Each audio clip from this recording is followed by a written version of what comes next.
ఆషాఢ శుద్ధ పౌర్ణమిని వ్యాస పౌర్ణమి మరియు గురు పౌర్ణమిగా పిలుస్తాము. ఈ ఆషాఢ శుద్ధ పౌర్ణమి నాడే వ్యాస మహర్షి జన్మించారు.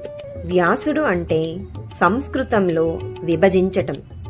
వేదాలను విభజించారు కాబట్టే వ్యాస మహర్షికి వ్యాసుడు అనే బిరుదు వచ్చింది.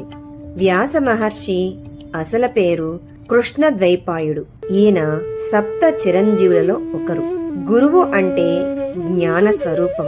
అజ్ఞానం అనే అంధకారంలో నుంచి జ్ఞానం అనే వెలుగులోకి తీసుకొచ్చేవారే గురువు. మన మొదటి గురువులు మనకు జన్మనిచ్చిన తల్లిదండ్రులు. వారి దగ్గర నుంచే మనం మొదటి అడుగు, మొదటి మాట నేర్చుకుంటాం. తరువాత బడిలో పాఠాలు చెప్పే ఉపాధ్యాయులు. మన బుద్ధిని ఆధ్యాత్మిక దిశగా మలిచే గురువు సాక్షాత్తు ఆ భగవంతుని స్వరూపం. మీ ఆధ్యాత్మిక గురువు ఎవరో కమెంట్ చేయండి. జై